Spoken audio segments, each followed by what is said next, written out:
It's official as it can be. DTR, your starting quarterback on Sunday for the Browns as they take on the Bengals. The question remains, is that what's best for the team?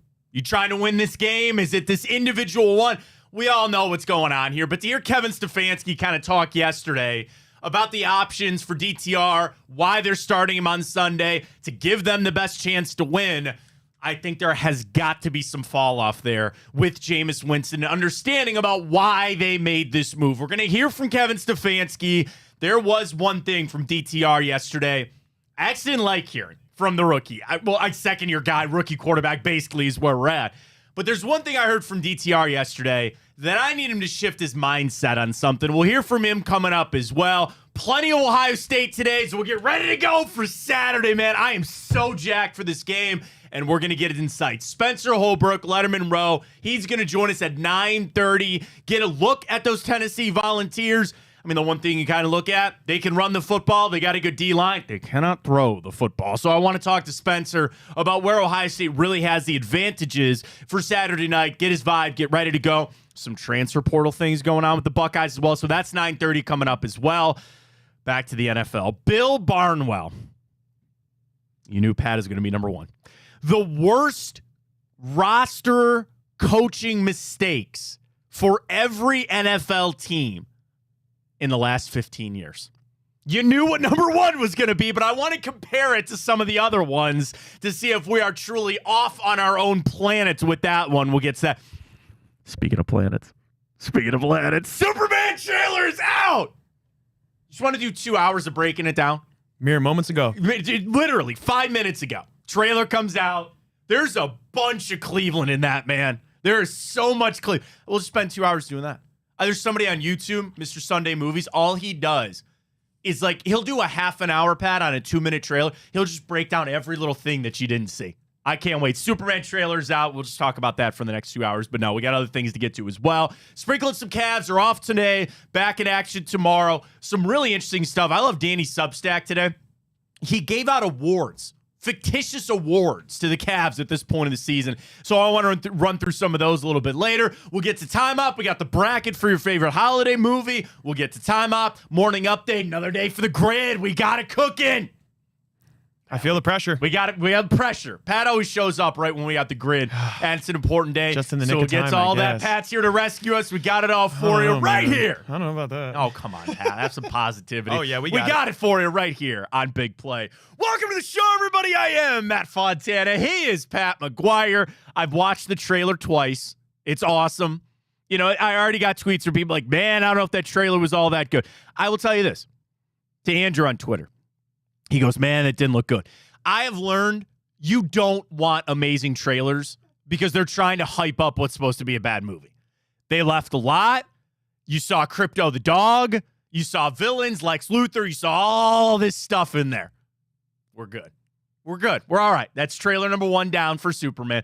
I just loved it because there's a lot of Cleveland in it. And I know, obviously, Superman is from here, in a way, created here. And they were shooting, the arcade was in there. You saw some shots that the Daily Planet outside. I just love seeing that kind of stuff. When the Avengers was out, nobody else can sit there outside of Clevelanders and point that's it. That's it. A lot of Cleveland in that trailer. So pretty awesome on that as well this morning. Appreciate you following us. We're at Matt Fontana Show on Twitter. You can follow us on Instagram, Big Play. We're up on the YouTube channel, Big Play, and Twitch if you need it, at Matt Fontana Show. So yesterday, it is official that Dorian Thompson-Robinson gets the start. And I wanted to hear a lot of what Kevin Stefanski was going to say. And I understand that in press conference settings, he's never going to completely divulge everything. And the decision behind going with Dorian Thompson-Robinson seems like an easy one. You're eliminated. Give this guy some opportunity. Maybe he can factor in for you in the future. But to try to keep it together for this team and for these guys to go out there on Sunday facing a Bengals team that's cooking about as hot as anybody can be in the NFL right now, they got everything going, to say, put your faith in a basically rookie quarterback to go out there and try to out-duel Joe Burrow? That's not what you can do. And that's where you got to look at this defense and say, we have got to play our side of the football here. We got to play complementary football to try to have the chance to win this game. And I get it that you're feeling down. You don't really care if they win or lose on Sunday. For some people, you want them to lose, help the draft pick and all that kind of stuff. But the decision behind going to Dorian Thompson-Robinson, don't forget that is still a reflection on Jameis Winston. And we all love Jameis for the comments, and we work with him in very big play and all that. I think that is a bigger signal of they don't factor Jameis into the future. And I know just a month ago, you felt like he could be an option. You felt like he could be the bridge. I think with this move, it is unequivocally said that Jameis Winston is not going to be in the Browns' plans moving forward. And I thought about this question, and we, kind of bantered. Actually, you want to know what? I got to check this real quick. I got to check our Twitter, at Matt Fontana Show, by the way. We posted a couple questions yesterday.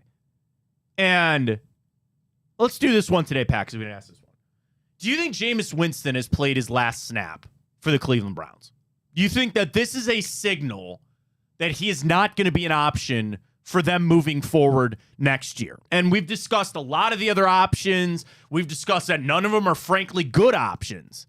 But do you believe the going to Dorian Thompson-Robinson puts the nail in the coffin of Jameis Winston for the Cleveland Browns moving forward? Now, you can answer that question and say, what if DTR gets hurt? And Kevin Stefanski said yesterday this is a week-to-week situation, which what he did was leave that door open for Jameis. I'm sorry, I'm going to rip that apart for a second. You want to keep him engaged. It's frankly basically an insult to him, which I think is another reason why he's your backup on Sunday. They're not going to, inactivate him, make him the third quarterback. You want to pay him a little bit of respect for what he's done here, but also it's a veteran player. And that stuff resonates in a locker room when you start benching veteran guys and saying, go ahead and sit on down. So I'm going to read through the week-to-week comment to say we want Jameis to be engaged, and I'm sure he's going to help Dorian Thompson-Robinson and do what he can to help him prepare. And DTR gave flowers to him and Deshaun and PJ Walker saying, I got ready because of these guys. That's all that I read into that about this week-to-week thing. Them going to DTR, there is no reason other than injury to pull DTR at this point. Give him these weeks. Let him know from the jump of the week to get the practice reps to install the offense that is going to help Dorian Thompson-Robinson in this game on Sunday, because that's another thing we got to pay attention to on Sunday. How massively different things are going to be going to a quarterback with a different skill set. Having to play a game where maybe you need to, keep it tight or not put him in all these bad situations. And that gets me to something Dorian Thompson-Robinson said yesterday. So the question, Tony Grossi asked Dorian Thompson-Robinson, are you anxious about this start?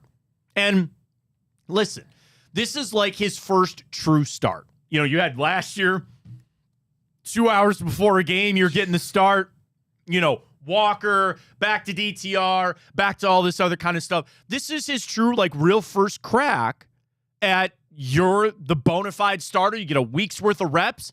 And I hope they change a lot of the offense to help out Dorian Thompson-Robinson. But the question to him yesterday was, do you feel anxious about this start? Here's Dorian Thompson-Robinson from yesterday, audio courtesy of the Cleveland Browns. Load. There it is. Wait. We had it. I see it up. There it goes. Nope. It's here. I see it. It's literally here. I see it. There it goes. All right. Roll it back for me. Let me set it back up. All right. Here's Dorian Thompson-Robinson question. Do you feel anxious about this start coming up on Sunday? Here's DTR. No, just like you said, when, kind of the leash is kind of short.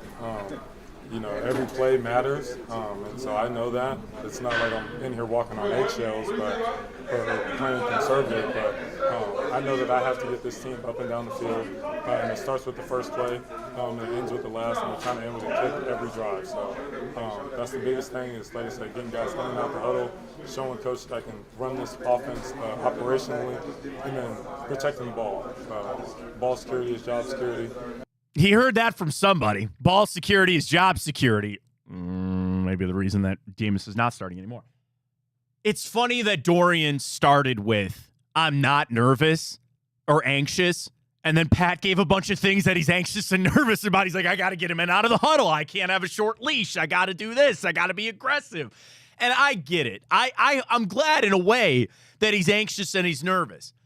Kind of what I want for Sunday is to go out there and let him go. And, like, he said, he goes, well, I can't be walking on eggshells around here. Well, it makes it sound like you're walking on eggshells around here. And I get that it's going to be hard for him. It's not going to be easy for him. But let it go, man. Let it fly. And this is probably more of a statement to Stefanski and Ken Dorsey. Run the hard stuff. And I get that you're saying, well, we want to protect him and we want to ease him into that. Throw him in there and see what happens. Let him run the ball. Let him make some tough throws. And that's hard because that, in essence, what is probably a recipe for disaster. That is a recipe to not beat the Cincinnati Bengals. And that's not what Kevin Stefanski said. He said, this is our best chance for the team. This is what's best for the team in starting Dorian Thompson-Robinson. Let it go, man. And I'd sit there, and if I was Kevin, I'd sit down with Dorian and go, we're not going to pull you out of this game. We're not going to pull you out of this game. Go out there and play, man. And I get that it's hard. Thank God he's playing a trash-ass defense, by the way. But go out there and just make some plays. You know, and I get there's going to be the making sure the calls are right and checking this and checking that. Just go out there, man. Just let it go. And that's why I didn't like to hear that from him. And it's hard because, again, he's a young guy. This is kind of really, again, his first real start in the NFL. I'd be nervous. I'd be anxious about it. But just to go out there and say, dude, again, I don't mean to add all this. This is your chance. At this point in Dorian Thompson-Robinson's career, there's a path of him becoming a franchise, hundreds of millions of dollars of quarterback, right? It seems crazy to say that statement, but there's that path. It's a small sliver, maybe even smaller than Deshaun Watson coming back and playing for the Cleveland Browns. I don't know. I don't want to get into that debate. But what I'm saying is go out there, go out on your shield. You know, to use that, like, just go out there and let it fly and let it go and see where the chips fall after that. Go for it. That's it. Go for this. Show the Cleveland Browns you can do this. Show the other teams around the league maybe that you can do this because you got nothing else. You've got nothing else to do except try to be the guy that you think they can be. I get it. 5th round draft pick. It's probably the chips are stacked against him. But hearing that, Pat, I don't know. Maybe I'm making too much out of it. But I heard that. I was like, man, I don't know if I like that. I wanted a little more, maybe a little more Jameis, you know, to go in there and say, we're just going to let it fly, man. That's also probably the reason Jameis isn't starting anymore right now. Yeah, I get that too. But at a certain point, you know, we're 3-11, you could be 3-30 at this point. Just go in there and let it fly. Like you're talking about, like he should have the confidence more so. He should just have said, I'm confident, you know, I'm ready for this opportunity. But also talking about that Bengals defense, if he goes in there and does throw 4 picks, there's a chance that they're dropping it before they get in the end zone anyway. Did you see that last week, Matt? So, hey, if Jameis played them last week, it would have only been like 3 pick sixes instead. Yeah, but right. DTR, maybe you can live with that. It's a divisional game. Go out there, have some confidence. I'm not really that worried about it, but just go have some confidence, man. No, and that gets back to Jameis Winston. So I want to play this clip from Kevin Stefanski yesterday. So Stefanski was asked, in essence, is Dorian Thompson-Robinson starting because of Jameis's interceptions? Here's Kevin Stefanski yesterday, audio courtesy of the Browns. I wouldn't characterize it that way. We're trying to find a way to win against a division opponent on the road. Obviously, we need to take better care of the football as an offense. That's the obvious part of it.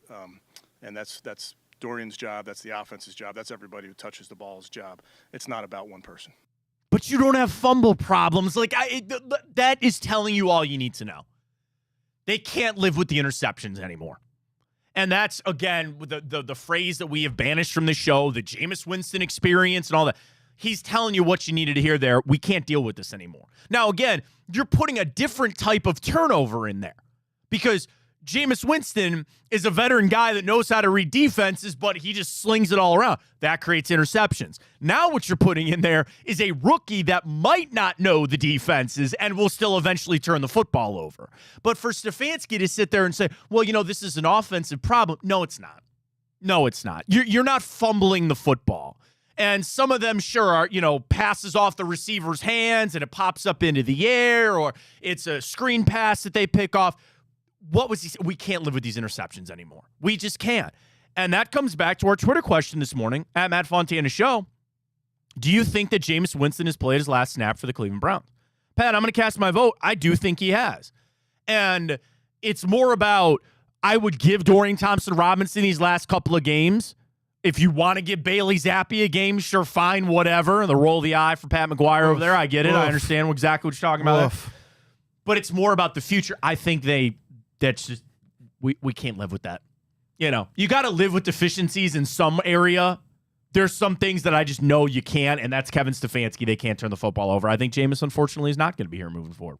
Yeah, I think DTR, I mean, he's going to control the ball. He's going to throw those checkdowns and everything. He's not really going to be ripping it just like Jameis, just taking risks with it. Might throw a couple deep balls here and there. He's been known to do that, but you just got to find out what you have here with DTR. And actually, I'm kind of looking forward to it because you mentioned when he got the start 90 minutes before the game against the Ravens, you know, they've done nothing but really throwing this guy kind of under the bus. They haven't really gave him a fair chance here in Cleveland. And I think you're the Deshaun Kaiser defender, weren't you, for a long, long time? I talked myself into it. Like I talked myself into a lot of guys around this place, but I talked myself into Deshaun Kaiser. It feels like that a little bit, though, too, doesn't it? Where it's like he was, a third-round pick, whatever. Second round pick. Second round pick.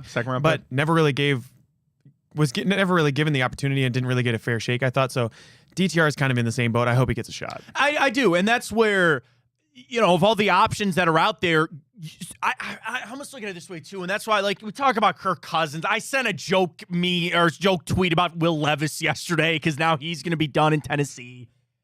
I start with youth. At least start with that. If you start with a guy in his early 20s and maybe can develop them, that's better than trying to get somebody in their 30s to be developed or a guy that you already know what it is. At least there's that. You know, and it's something on Sunday that's really kind of getting the X's and O's of football a little bit, is to sit there and say, well, can he go under center? Can he face the defenses that you're going to see in the NFL, the college games, whatever, which, again, I'm all in, just embrace, run a college offense. Do it. I don't care. And this will be a mark on Stefanski and Ken Dorsey if they can scheme up an offense that helps Dorian Thompson-Robinson. Let him run. Throw some things that are easy for him, but I do want to see some NFL-type stuff just to give you that little bit of hope, just to build off of. What you're going to do Monday after this game is sit there and answer the question, can Dorian Thompson-Robinson be a viable starting quarterback in the NFL? Pat, I will tell you this right now, that's going to be our question on Monday. Watch this game, and I know it's a small sample size, but just to sit there and ask yourself, can this work? Is there any world that this can work? And I'm gonna lay this out for Sunday. You know all I want? One. I want one play that I can sit there and say, I can work with that. If it's a throw, if it's a run, it'd be better if it was a drive, something. I need something from Dorian Thompson-Robinson, just one, on Sunday, for me to jump on and go, all right, we maybe are cooking with something here. Knowing that it's, again, you got other options. It's not going to dissuade you, I don't think, from drafting somebody or going after one of these other veteran options here. Just give me something, man. Just a little something from Dorian Thompson-Robinson. But I think the writing is on the wall. I think when Stefanski talks, and again, I know he's asked about the interceptions and all that kind of stuff, but I think the writing is on the wall, and they're kind of greasing those skids a little bit for Jameis Winston. So, all right, I want to do this later because I don't think we've given enough time. But Bill Barnwell ran through every single team's worst mistake over the last 15 years. Some are coaching, some are trades, and without a doubt, number one is Deshaun Watson's contract. And I want to bring up the other ones to really kind of understand what the path out might be. Because I get it. We're off. Again, this is just completely different than any of these other ones. But, Pat, a lot of these teams did get out of eventually, or they did move forward. And you know me, positive guy, I'm always trying to think forward. It's that there are some teams high on this list that have handled these mistakes and are playoff contenders and maybe even some of them pushing for a Super Bowl, right? But it's hard because none of them are exactly like this situation, and we're still living it. It's not over yet. And I just looked through and I see some of these that I'm interested in. So we'll do that a little later because I want to give time. So we have Spencer Holbrook coming up at 9:30 to talk some Buckeyes. So we'll do that in just a second. Speaking of that, what is the one flaw for Ohio State versus Tennessee? The flaw for Tennessee, the flaw for Ohio State, I'll tell you that in a second. But they have no flaws at Fairway Ford. Not a one. Think about it. All the inventory you could ever ask for. The Christmas sale going on. 20 years family owned and operated. Half of their sales staff has been with the company for over 15 years. Good rates, good cars, money off, excellent customer service. There is not a flaw to be found with Fairway Ford. I'll give you maybe one. It's a little drive for some of us out to Canfield. I will make that drive every day to save thousands of dollars off. That beautiful F-150, that beautiful Escape, the Explorer, commercial vehicles, whatever you need, go to fairwayfordohio.com. You could start your search there. You see all the vehicles that are lined up there. And I'm going to speak to a very specific group of people out there right now. You got a son or daughter going off to college next year, and they need that ride. Now, I don't know if you want to go get them a brand new Bronco. That'd be really nice of you to do, but check out that pre-owned lot. Check out that pre-owned lot. There's money off. The rates are amazing. And you can get that safe vehicle for that somebody going off to college next year. Pat, what was your first car? A Hyundai Sonata. There you go. Mine was a hand-me-down stick-shift Ford Explorer from my dad. Wow. Stick-shift. I didn't even know they made stick-shift Explorers. A 1998 Ford Explorer. That was my first car. And I loved it. It was awesome. But you need that vehicle for them. Or better yet, you're going to do that. Well, my dad did. You hand that vehicle on down, and then you get to go to Fairway Ford and pick out that brand new vehicle for you. They're the best. They work with you on deals, and it comes back to their inventory and how they operate and how they handle themselves. You're going to get an amazing deal with an amazing rate for a great vehicle. It's that simple. Start your search, fairwayfordohio.com. That is fairwayfordohio.com. Take advantage of this Christmas sale before you're going to be sitting there going, man, it could have got that 1.9% for the 60 months. You could have held off on payments for 3 months. Over 300 F-150s. All the different vehicles that you're looking for. And again, you own a business, commercial vehicles, don't even get me started on those. They got a whole lot of just commercial vehicles out there at Fairway Ford. This Saturday, dude, 2 days away already. Stuff the trunks, fill the trunks for the Animal Charity of Ohio. They're going to be giving back there. You can also make your donations. Go to Amazon or Chewy on the wish list and search for Animal Charity of Ohio. But if you want to head out there on Saturday from 10 to 2, you can take your pet. I'm sure they don't mind if you take the kids either. You can get your picture with Santa while you're out there. Maybe walk the lot, maybe talk to some people. But you can also do that online.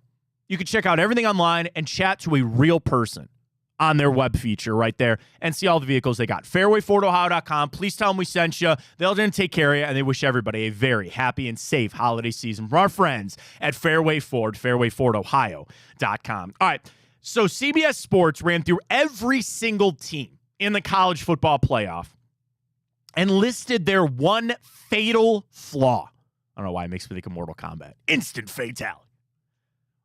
Ohio State. I watched that new remake of Mortal Kombat. Pat, I watched it for 2 hours because all I wanted was 2 seconds, and I got it. Get over here. Get over here. I watched it 2 hours just for that. Yeah, so it's the reverse of that. So you watch a 2-hour movie for the one moment, but you won't watch a trailer for the whole movie. Exactly. Okay. So I'm starting to learned catch on about trailers. So I was going to say, like, Superman, I'm going to watch Superman, and I do this. I hate when I do this for movies. When I go in, and I do this only about comic book movies. You know, because I'm one of the biggest Batman nerds you'll ever meet. So when I watch Batman movies, I get it in my head that there's one thing that I want to see. There's just one thing that I want to see. And if I don't get it, I'm going to be really upset. The Superman movie, though, I actually am going to try to go in and not get what I want to see. Okay, with a clear conscience. But I got to get Brainiac. I got to get it. I got to get something. I'm going to watch this trailer 1,000 times. I see Hawkgirl. I see everybody else. I got to have Brainiac. Which I think I saw Doomsday. I think that was him. It looked like him. I don't know. You know, eventually if they want to get to, oh, God.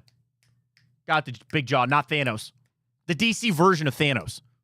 He was in Justice League. I'm in no help for you here. I'm sorry.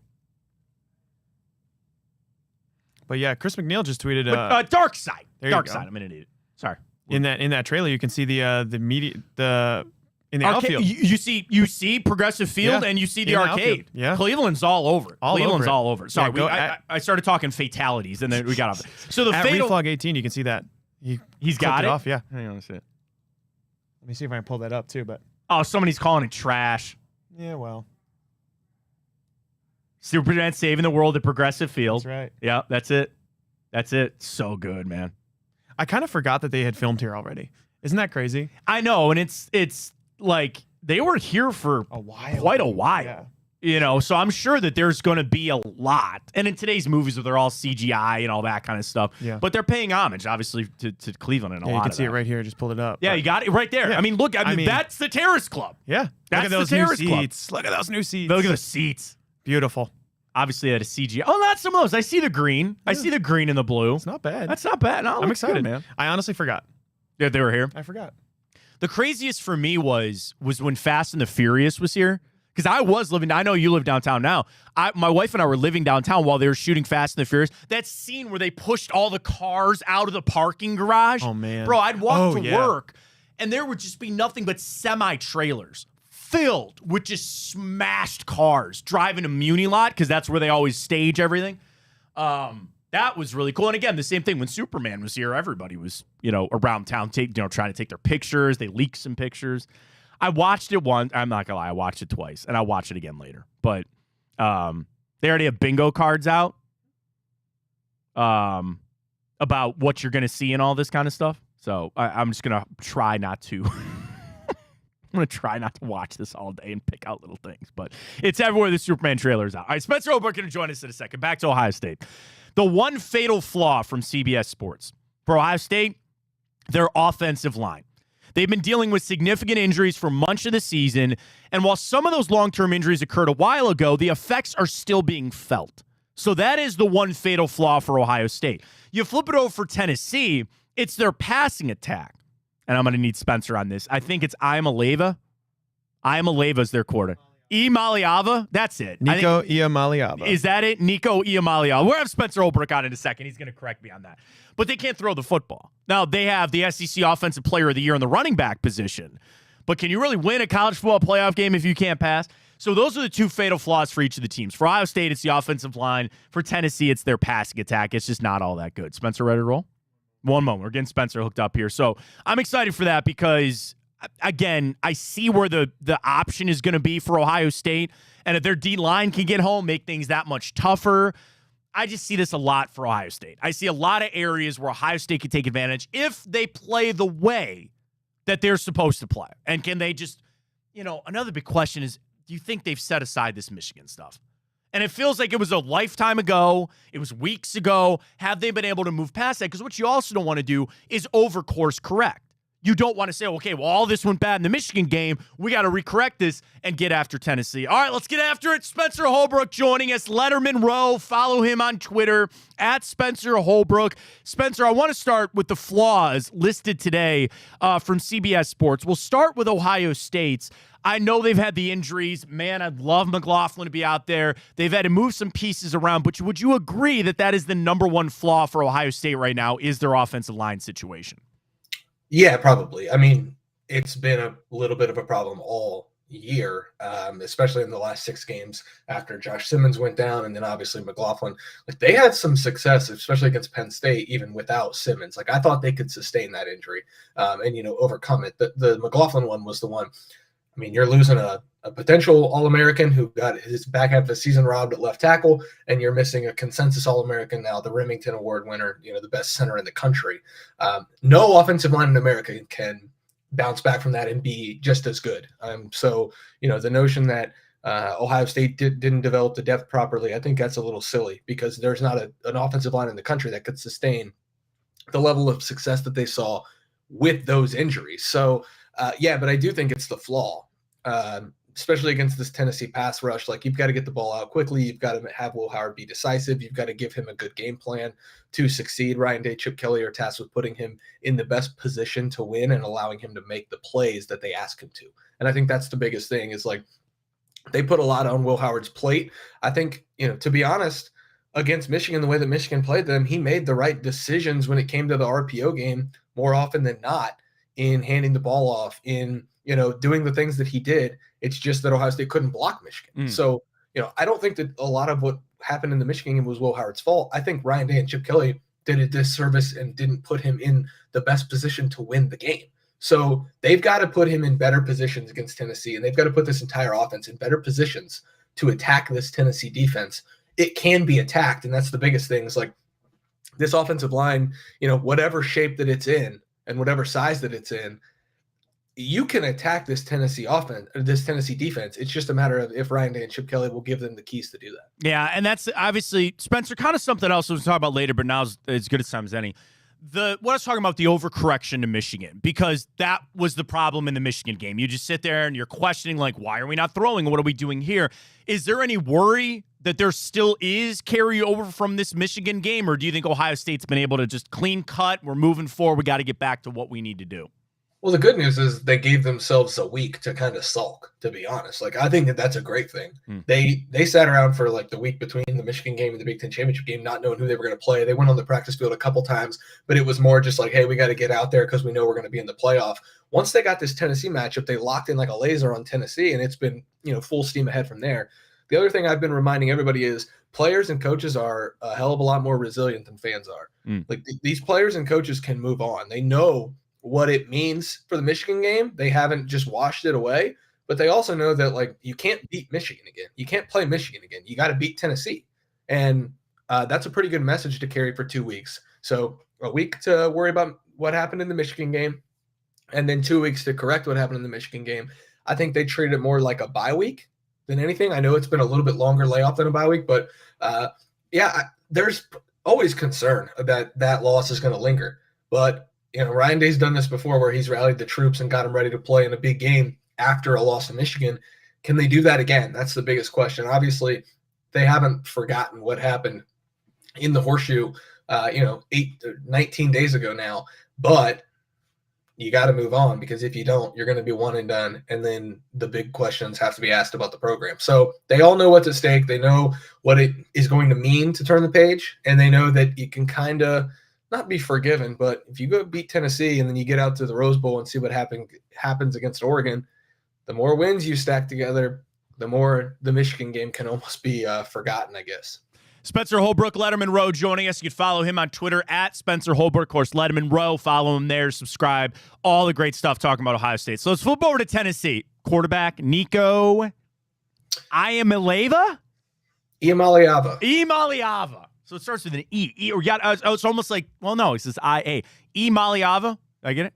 It's Iamaleava. So you got to I just gotta say it like three. I just gotta say it like 3 times fast. I'm not gonna get it, Spencer. Nico, the quarterback there for Tennessee.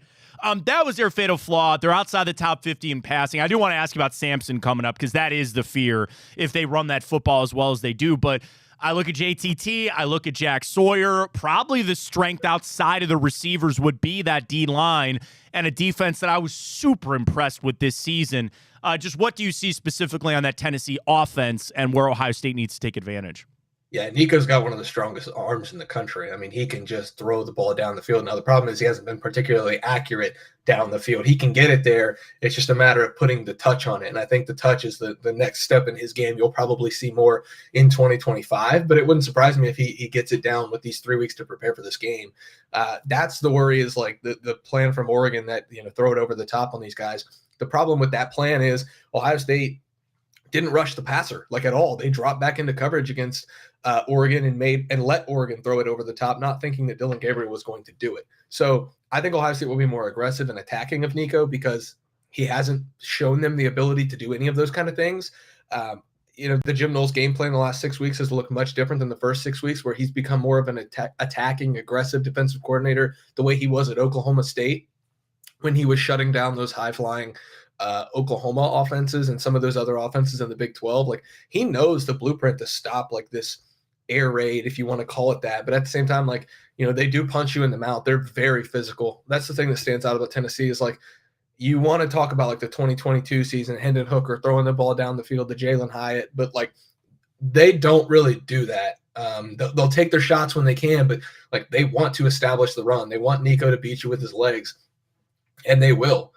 So they've got to have a really good plan against Nico, because he can get outside the pocket and escape. He's not particularly accurate down the field, but he can make those throws if you give him time. So if they can get some pressure on him early, get his confidence maybe a little shaken in the cold where he's never played in anything like this. I know Tennessee gets cold. I know Knoxville is a cold place. Nico's a Southern California kid who I think the coldest temperature he's ever played in is like 35 degrees. Like this is going to be different. It's going to feel like 8 degrees at kickoff. So, if they can get him off of his game just a little bit early, I think you're going to see them have success. The challenge, I think, is to make Nico beat you because Dylan Sampson can beat you. He's a really, really good running back, one of the best that Ohio State has seen in the last couple of years. If they can stop the run, even though Tennessee is going to spread them out, if this defensive line, this linebacking core can stop the run and make Nico beat them, I think they're going to have a lot of success against this Tennessee offense. Well, speaking of running, Spencer, it is all about Dylan Sampson. And if I want to poke the holes in, I would say he's only got the 3 rushing touchdowns over the last 4 games. Didn't get one last time out, but also in those games, he was basically averaging almost 7 yards a carry in some of those. Yeah. He's got the yardage. He's got a lot of touchdowns. Not that real threat of receiving out of the backfield, but I'm sure Tennessee's coming into this saying, we're not going to win this game unless Dylan Sampson scores 2 touchdowns and unless he rushes for 100 yards, which he's been pretty good to at least do that. And that leans to what? Ball control, big third down stops, which are going to be crucial in this game. Just your vibe on watching Sampson and knowing that that's really going to be Tennessee's goal on Saturday night. The Tennessee offense kind of reminds me of when you play NCAA on the video game, where when you call a pass play and you see the defense is all spread out, so then you audible to the run play. It's like, I think it's triangle is the run button. That's what it reminds me of because, like, they want to spread you out. They use the college hashes better than anybody. They put the receivers basically on the sideline, and then they run it because that's a light box. Whenever they see a light box, they'll run it. And that's why he's so effective. Is like the holes that he runs through are just wider than the holes that most running backs run through because of the way Tennessee operates its offense. And you kind of wonder why a lot more teams don't take advantage of the college hashes the way Tennessee does. That's what impresses me the most is like he uses the offense that he's in to almost perfection. Like you're getting 7 yards a pop because it's 3 or 4 yards before he's touched because of the holes that he's running through. He's shifty, he's quick, he's powerful, really good balance with the lower body. I'm a huge fan of the way that he runs the ball. It's a tremendous challenge for Ohio State. I expect a healthier Tyleik Williams. If you recall, he had that ankle, I think, in the Penn State game. Hasn't really looked the same since then. Now 3 weeks off between games, you could see a better Tyleik Williams than what we've seen. Ty Hamilton getting nice, rested, recovered. I think Jack and JT, for all of their shortcomings, if you will, are tremendous run defenders. I don't think they've ever gotten the credit that they deserve for that because everybody wants to see sacks in abundance like Chase Young and the Bosa's, but like those two are really good at run defense. If the defensive line can keep Dylan Sampson at like 4 yards a carry, 3 yards a carry, you're going to feel really, really good about what you see from Ohio State. But yeah, Sampson he's unlike most of the backs Ohio State's seen this year. Like I think Khalil Mullings is a good player. I don't think he's Dylan Sampson. I think Jordan James at Oregon, good player. I'd still take Sampson. Caleb Johnson's the one that maybe you would take over Dylan Sampson. Ohio State did a really good job on him. But that's also because Iowa runs that 1940s offense. This is not that. This is Tennessee spreading you out and making you, defend 53 1/3 the way that I guess the game was designed to be defended. So it's an interesting matchup. But, if you like one area of Ohio State's defense, it's probably stopping the run.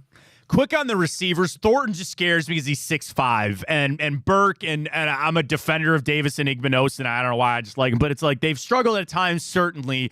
But I feel like they really kind of struggle with those bigger bodied guys. Is it really just Thornton right now for the Tennessee receiving core?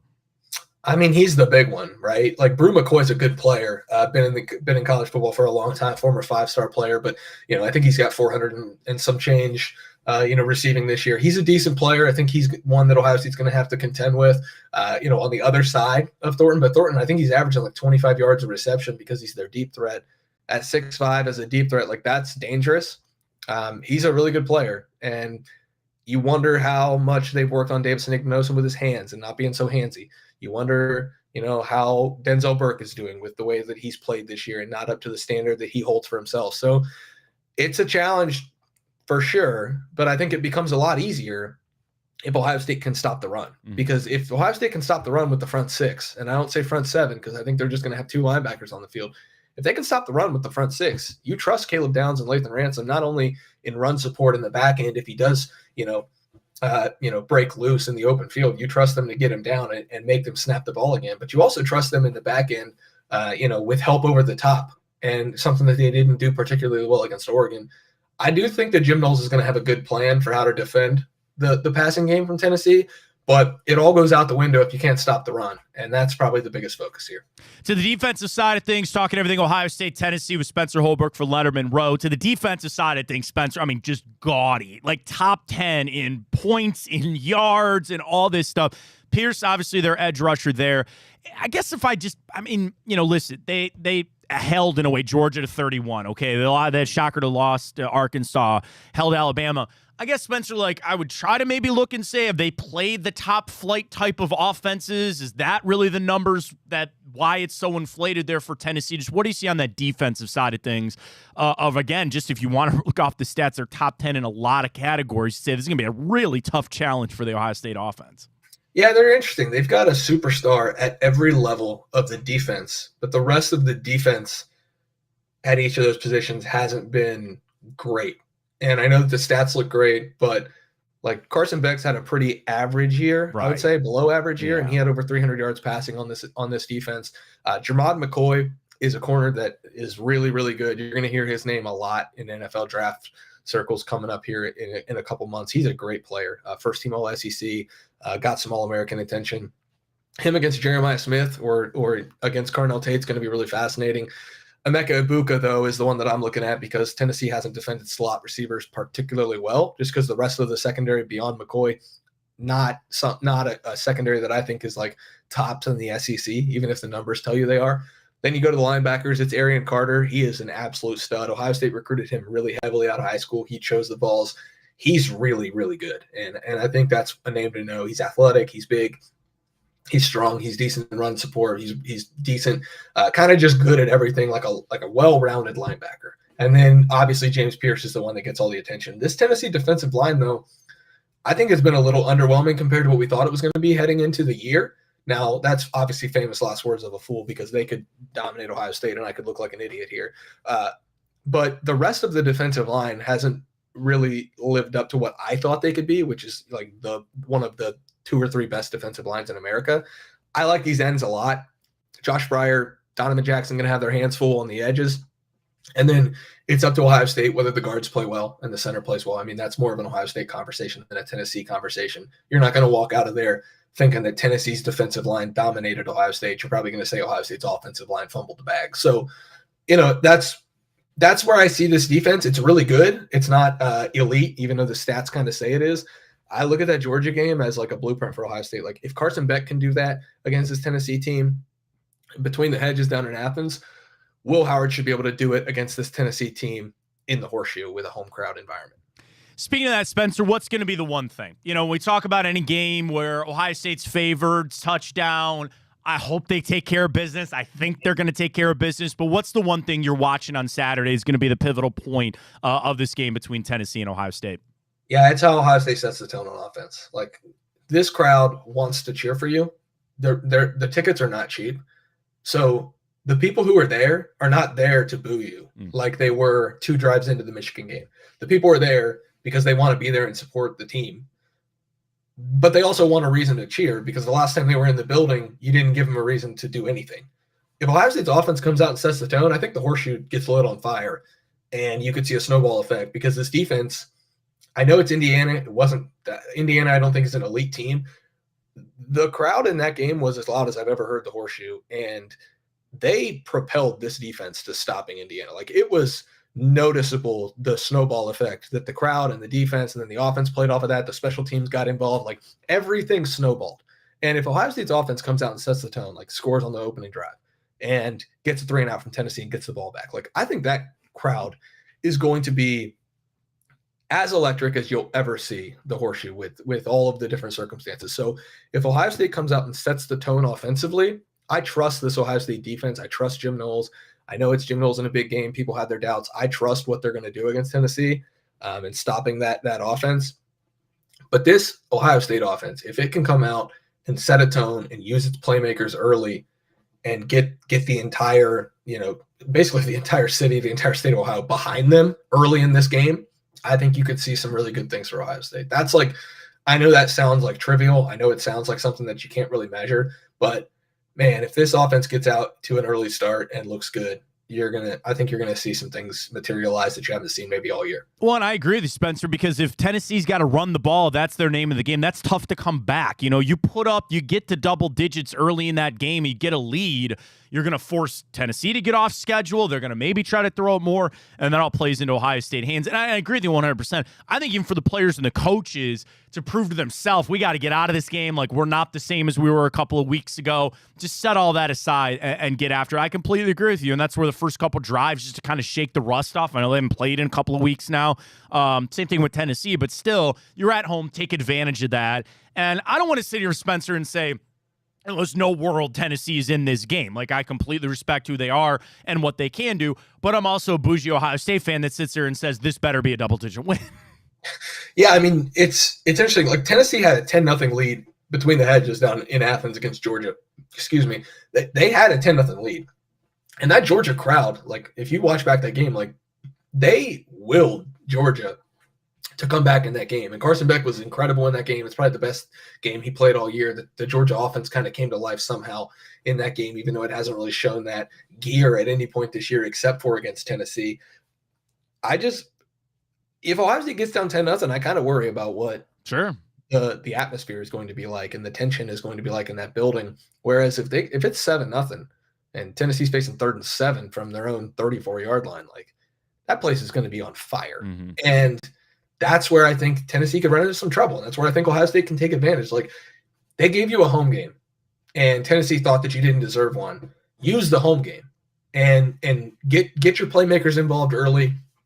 Do the things that you should do early and snowball it from there. Because if you don't, this is going to be a tense crowd that's going to boo you when you start to punt. That's going to get on edge and not be nearly as loud as it should be when Tennessee has the football. And I'm not blaming the fans for that, but that's just the reality of the situation. I think Ohio State has to take advantage of them getting a home game despite losing to Michigan. And if they don't, then they're probably going to lose. Outside of the game, obviously Phillip Daniels coming in the transfer portal was pretty good. Lost to Aaron Nolan, not shocked, right, Spencer? It's Julian saying all the way next year, so I think you see the writing on the wall there. But I keep hearing these teases, like more's coming for Ohio State, and they got bigger things coming. Just kind of where do we stand in the transfer portal? What do you think might be coming, and how big was that to get some offensive line help with Daniels coming in? I mean, Daniels is a really good player. Started the final 4 games of the year for Minnesota. 150 pass block reps this year. Gave up 1 sack. He's only played 2 years of college football. Camped at Ohio State 2 summers ago. Ohio State didn't offer him. He ends up going to Minnesota, gets some training there. I guess it's like a minor league for what he wanted to do. Take that, Fleck. He mentioned during his recruitment that if Ohio State offered, he would cry tears of joy. Well, those can come now because he's a Buckeye.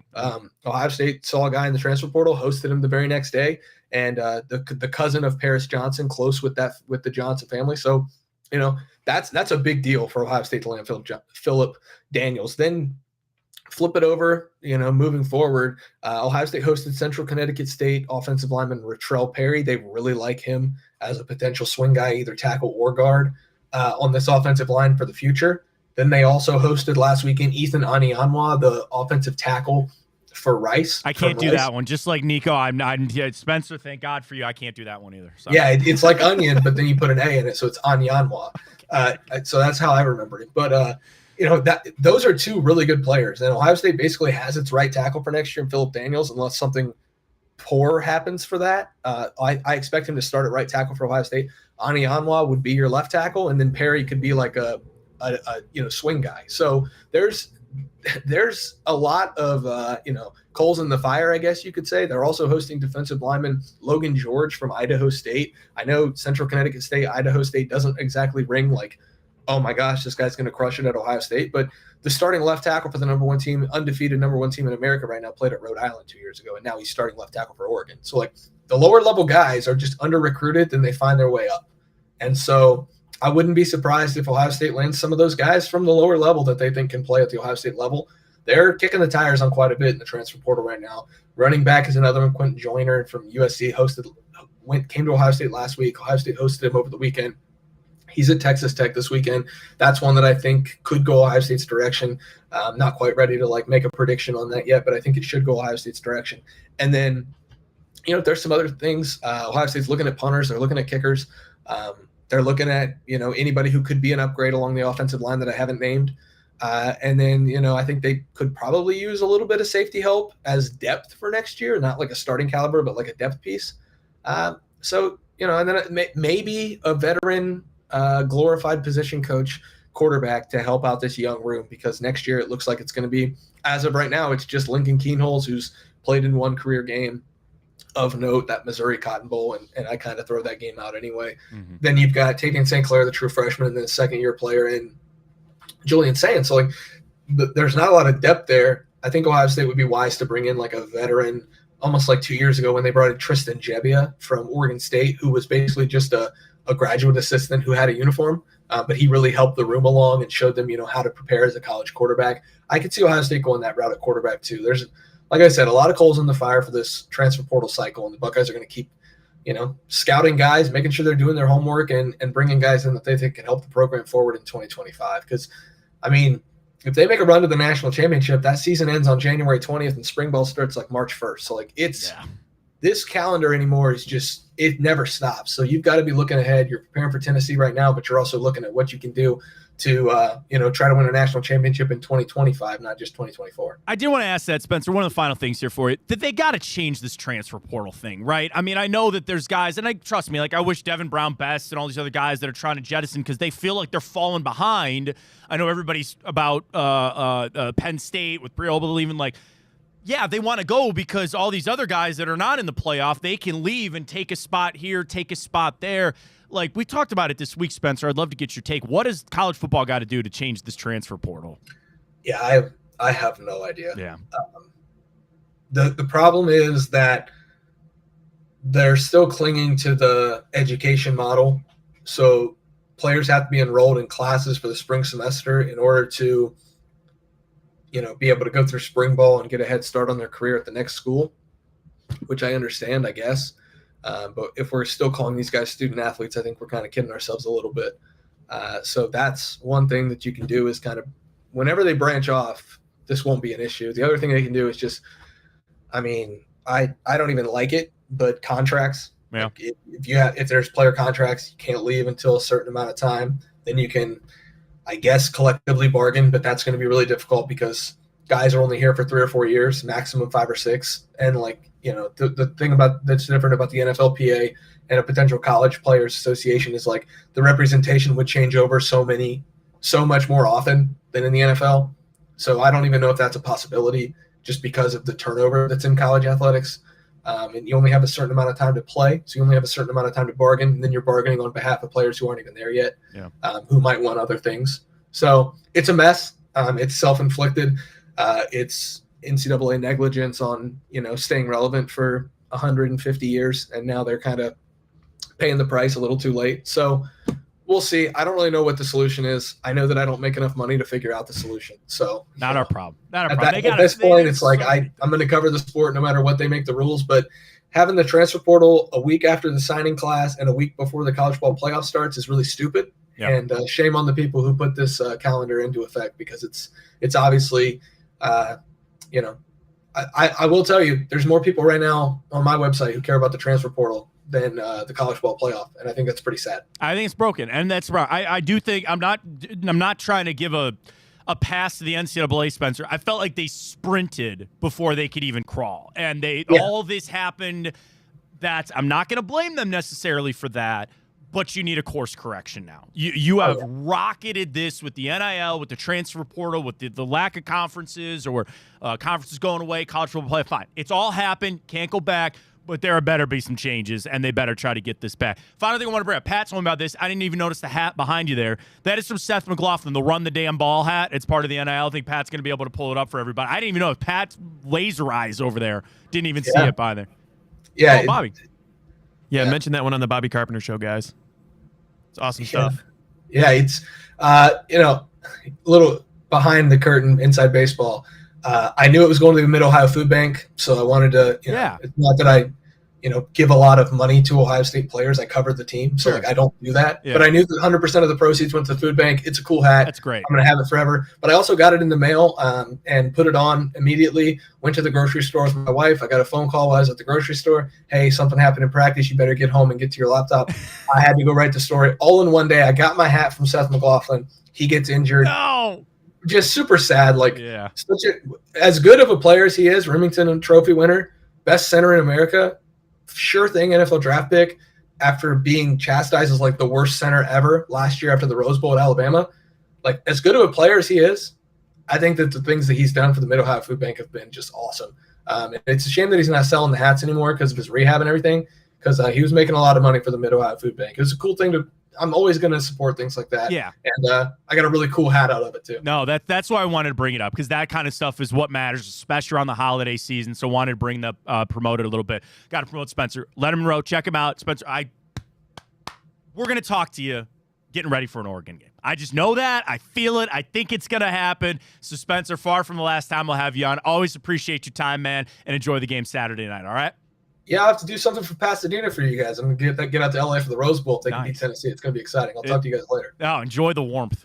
Enjoy the warmth. The 8-degree kickoff, but the press box at Ohio State's also. I don't know why, Spencer. I've not covered near as many games as you have. That is one of the coldest press boxes that I've ever. And granted, I used to cover a lot of, I would go fill in, back in the day, and usually it was, season openers or some not Big Ten opponents. And I don't know why, man. I'd be in there in late August and early September, and that thing was an ice box for me. Yeah. So I hope it's warm for you Saturday night. I hope so too, man. It's super. You get sunburnt from the big windows in August, and you freeze your tail off in December. This is the first ever game I've ever covered in December here, so we'll see. But yeah, I'm gonna have multiple layers on. I'm not even gonna be down on the field. Our photographer Mick Walker, man, T's and P's to him because. He's going to be in layers trying to take some photos of this game. Layered on up. Spencer, I always appreciate you, man. We'll talk to you soon. Thanks, guys. There he goes. Dude, Pat, something about it. And, the Ohio State one, I've obviously been in a lot of press boxes. That one is extremely vertical. Where you're sitting, you feel like you're on a ladder on top of other people. The Browns, it's a little bit more, not quite the crazy incline. But I know it's going to be packed Saturday night, so it's going to be fun. And listen, you saw that great insight with Spencer, as always, on where Ohio State's going to be. And again, I like what he said. You get out to this lead, you put some points up. You almost need to calm off your own fans and get them off the edge of things. Let them relax, maybe have a cocktail, and ease into the game. Ease in on the game. Because if you give Tennessee some hope, they're going to take advantage of that. And if they get the lead, then that plays into running Sampson. That plays into them what they want to do. I see this for Ohio State. I frankly like the cover a lot for them, too. I don't want to ask Spencer. That's kind of unfair to do. But I like the cover. I like the 7.5. All right, let's do this. Catch our first break in the morning. Come back. We get the morning update. We'll get to the grid. And I do want to run through Bill Barnwell's list of the worst decisions in the NFL over the past 15 years. We know number one is. Let's see what some of the other ones are. Fontana Show, big play. Stay with us.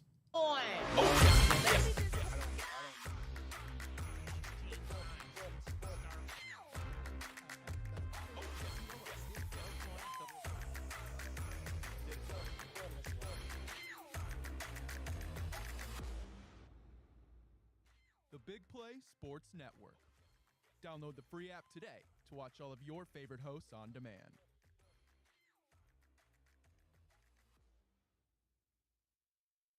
I'm Garage Beer, and this is Bobby Carpenter. Garage Beer. Beer-flavored beer. Beef with an F? Okay, my bad. It's crisp and cool, and it doesn't taste like... I'm Bobby Carpenter. I drink in garages, because my wife says I don't belong inside. If you like a cold breeze on your bag, drink Garage Beer. It's American, and so can you. Garage Beer. Beer-flavored beer.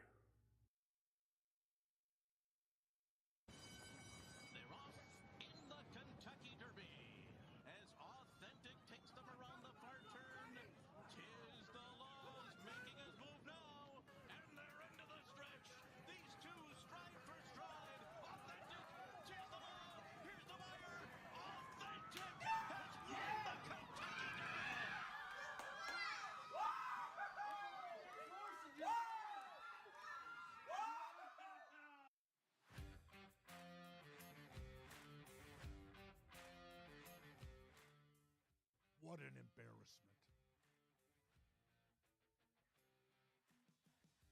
A catastrophic embarrassment for Buckeye Nation. Ohio State was a 21-point favorite. And I heard that the line went up as much as 23.5 points in Vegas at kickoff. Can you imagine if you took Michigan with all those points? You were probably drunk after the first quarter. Get this. That is the biggest point spread in the rivalry between Michigan and Ohio State since 1978.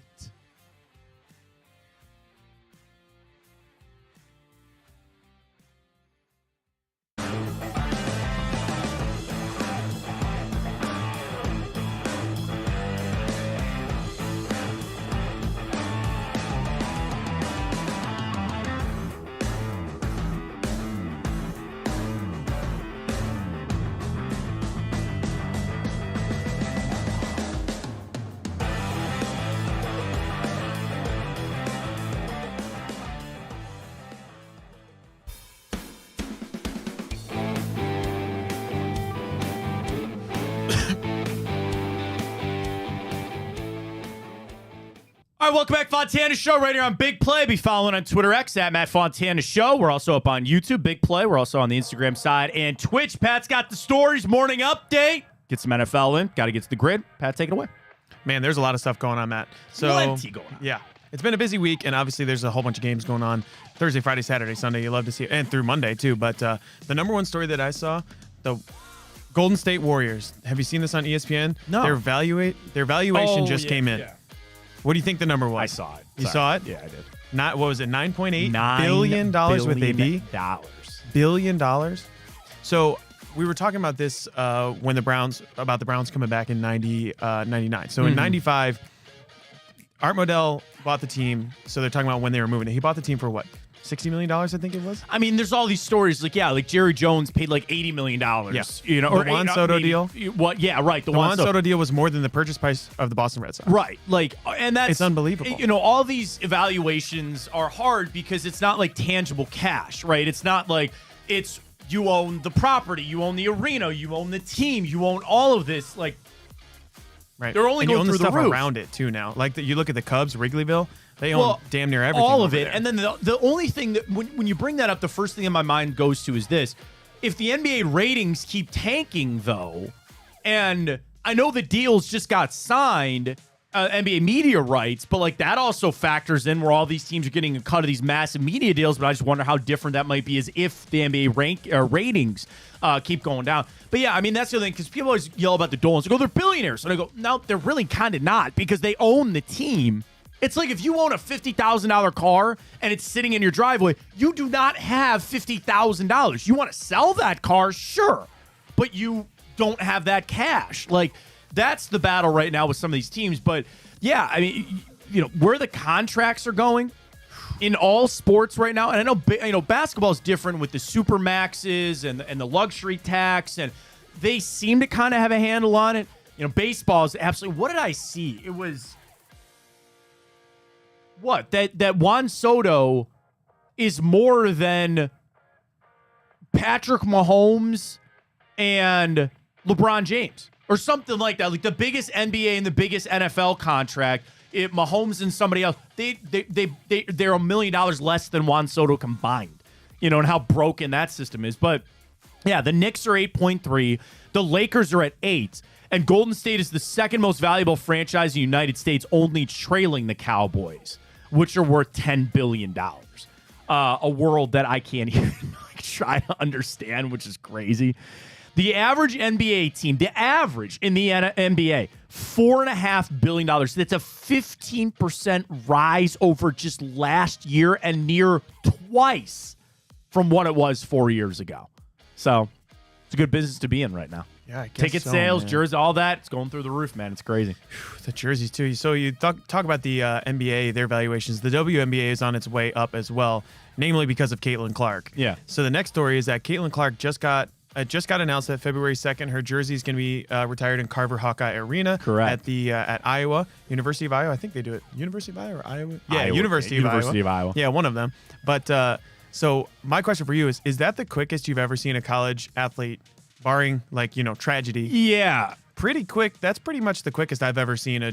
But it's also the one that you're like, yeah, absolutely, no Obviously, question about it. I for mean, sure. It should be named the Caitlin Clark Arena. Right. And there's like some schools that automatically retire for Heisman Trophy winners. Okay. So like that's kind of, Can you unretire instantaneous? Well, they won't give Reggie's. Retire they finally did. Yeah. But it's like, yeah, I mean, she deserves it. Nobody will ever wear that jersey again for everything that she's meant to that school. It's no doubt about Brainer, 100%.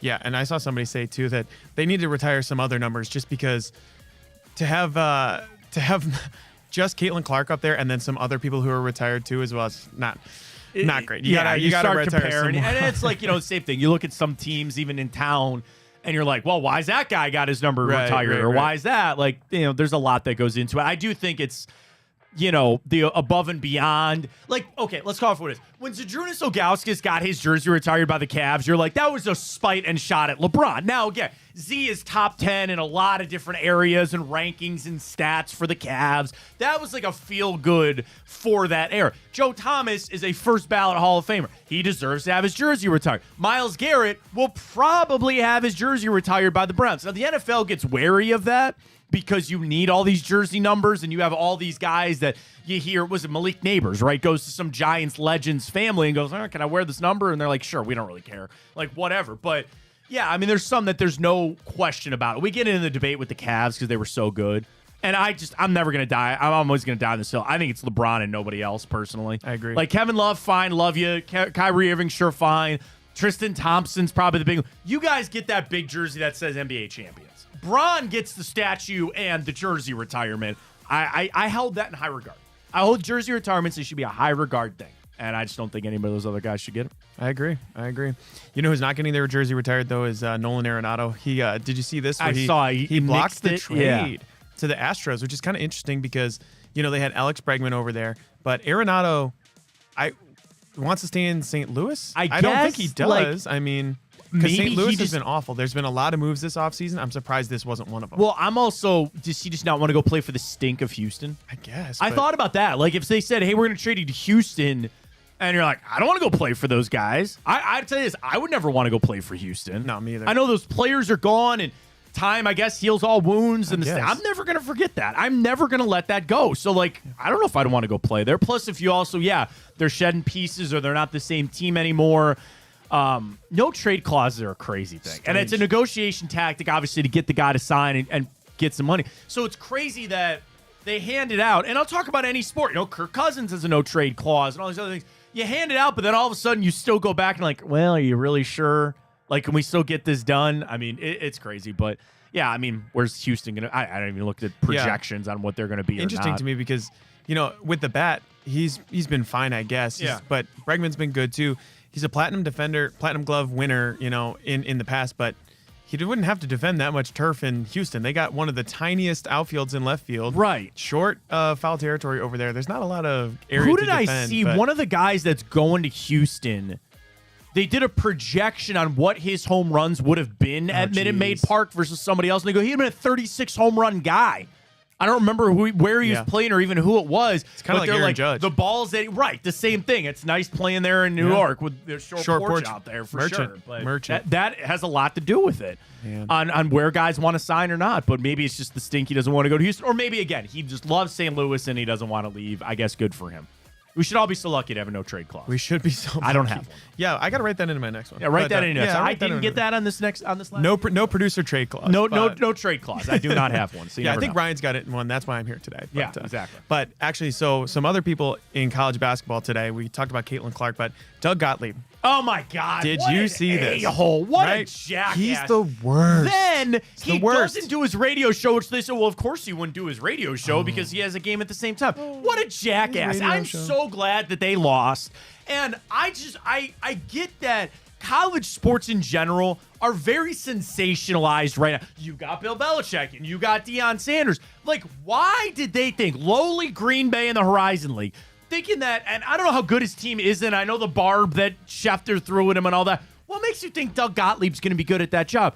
Let alone, like, that guy's got another full-time job.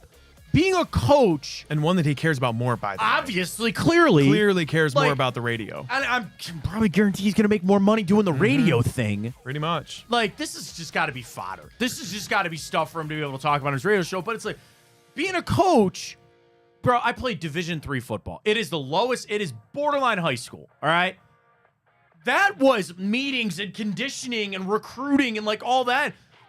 That's a 12-hour day right there. Then he's got to do his radio show. Then he's got to prep for his radio show. And I'm not trying to cast sticks and stones here. I don't really listen to Doug Gottlieb. I mean, nobody should. I'm sure he's got a good radio show. I have no idea. But, yeah, that's super weird.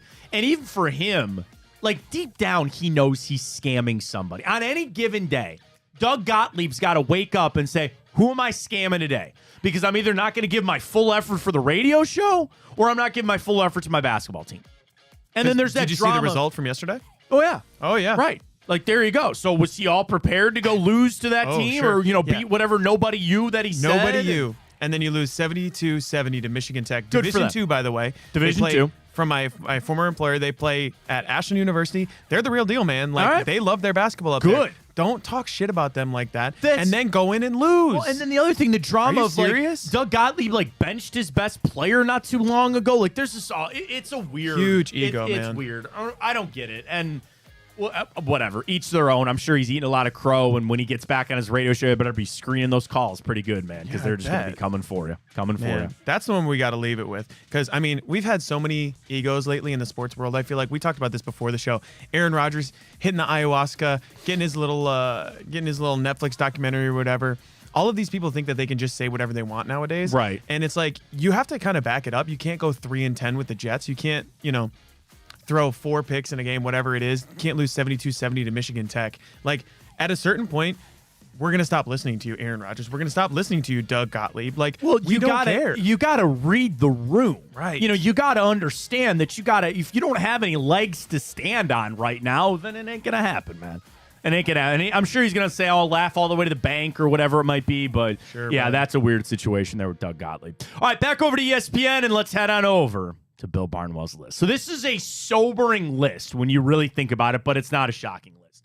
So he ran through, since 2010, the last 15 years in the NFL, the worst mistake that every team has made and has ranked them 1 through 32. Now, I'm going to do the whole list because I think it's interesting that you forget some of the moves that these teams have made or not.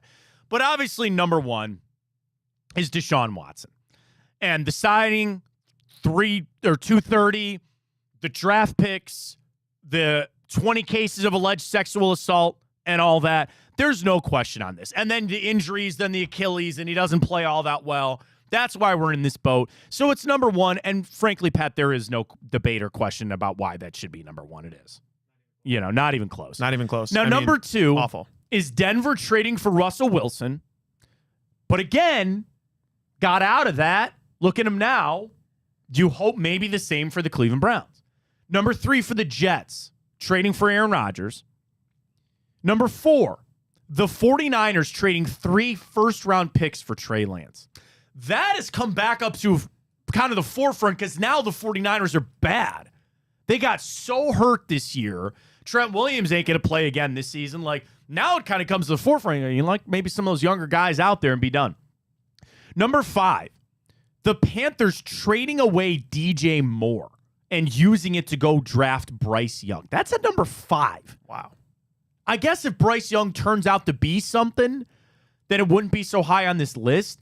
But it's also interesting that of the top 5, all these have happened within the last couple of years. Again, this list is meant to be 15 years long. Jacksonville at number 6, hiring Urban Meyer. I think that should be higher, to be honest with you. But it was a quick 1-year thing that they didn't also have to feel any ramifications beyond that, but it is what it is. Number 7, Houston trading away DeAndre Hopkins to the Cardinals, one of their biggest mistakes. They found Nico Collins, Tank Dell, whatever Stephon Diggs is. I think they're doing just fine. Kirk Cousins to Atlanta is at number 8. New England. Biggest mistake, hiring Matt Patricia and Joe Judge back in 2022. Really? I could see that one. I could see that one more But than like Kirk over Cousins. drafting Mac Jones? Over some of the missed draft picks? That one I feel like was never going to work because you put Matt Patricia in an offensive position and Joe Judge in there. Like, that's square peg, round hole type situation for me where, like, you should have known from the jump that wasn't going to work. If you take a chance on a draft pick, like, okay, Mac showed he could play in Alabama, but I don't know. That one just... Yeah. That one's more like the Urban Meyer line to me, you know? Tennessee trading A.J. Brown away. That was a massive mistake is 10. Bears trading for Chase Claypool and a second-round pick is 11. Seattle, 2 first-round picks for Jamal Adams back in 2020. Rams signing Allen Robinson. Raiders hiring Josh McDaniels. Cardinals signing Cliff Kingsbury to an extension. Miami, biggest mistake, tampering with Tom Brady and Sean Payton and getting neither one of them. Vikings draft, Chargers, J.C. Jackson, Colts trade for Carson Wentz. Baltimore's biggest mistake was signing Odell Beckham to a 1-year, $15 million deal. Kenny Golladay to the Giants. That was a bad deal, $72 million. Chiefs' mistake, drafting Clyde Edwards-Helaire in the first round. Saints' mistake, an extension for Cam Jordan last year. Bengals, Trey Waynes. Cowboys, Michael Gallup over Amari Cooper in 2022. Eagles, James Bradbury extension. Emmanuel Forbes draft pick for the Commanders. Buffalo signing Von. How is that not higher? That is 28th on this list of signing Von Miller to a 6-year, $120 million extension or contract. I was never a big Von Miller guy, but that was 28th. Lions drafting Jeff Okudah. Steelers draft Kenny Pickett. Packers, first-round picks on Quay Walker. Congratulations, Tampa Bay. 32nd on this list, and that's just signing Russell Gage to a 3-year deal. Russell Gage. Remember that? A name I haven't heard in ages. Those are the worst moves, according to Bill Barnwell. And I do think, I am never one that's going to get hung up on, that was the worst decision ever made in NFL history. I don't care anymore. What am I doing to get out of it? Like, that revisionist history, the stink of this is the worst, and that'll probably carry on with Deshaun Watson. Pat, I don't care about that anymore. You have made your bed, you're laying in, and you got to find a way to get out of this hell. The looking back on it, I've never been this way, trying to get my pound of flesh. Who did this move and whose decision was it? I honestly don't care. It's what are we going to do to get out of this? And what moves are they going to make to try to get back to relevancy? What are they going to try to do to fix it? I don't care who made the deal. I don't care who's got to fall on that sword. Just move forward. Yeah, there's been a laugh track of Johnny Manziel could have been on that list and all these other decisions that the Browns, that just kind of heals.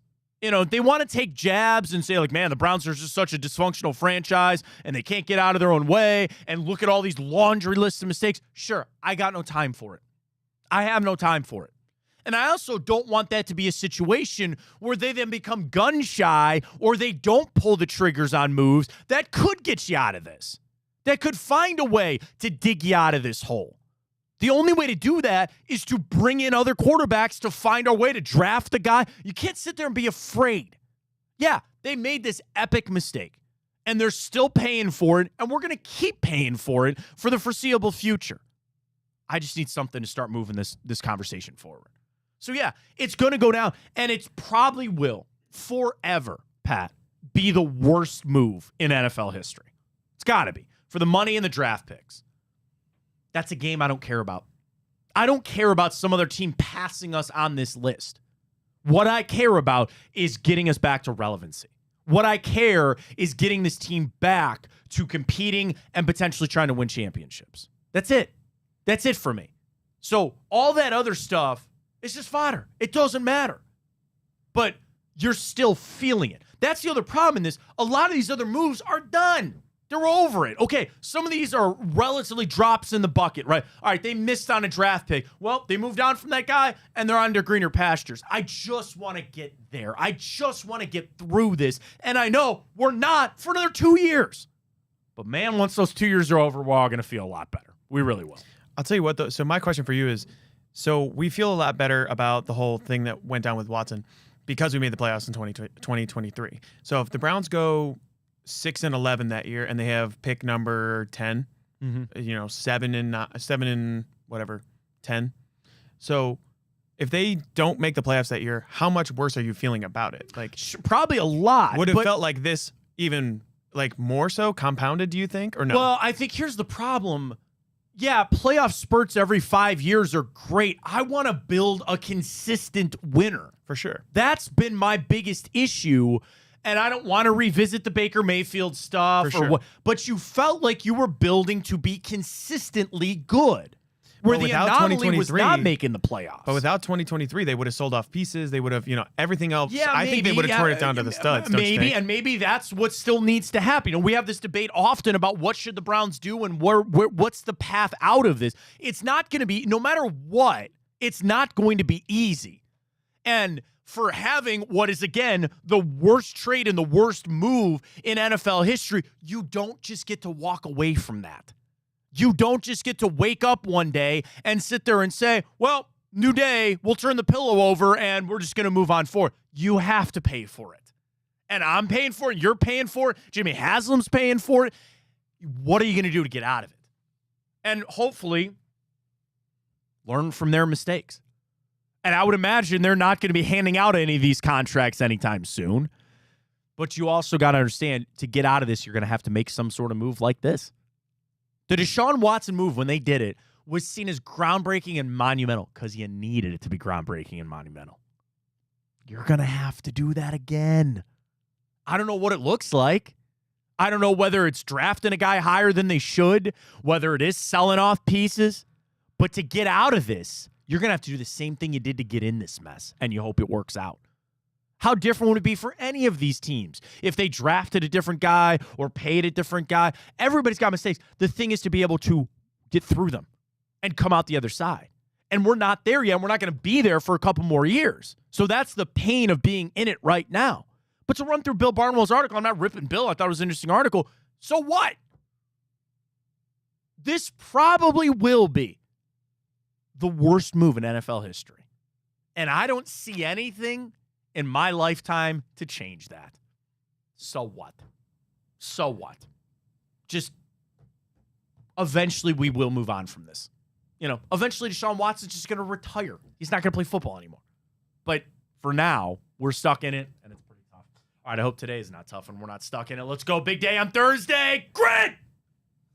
Let's go. Let's get it. All right. Let's get after it. Only one team should be nice and easy for us.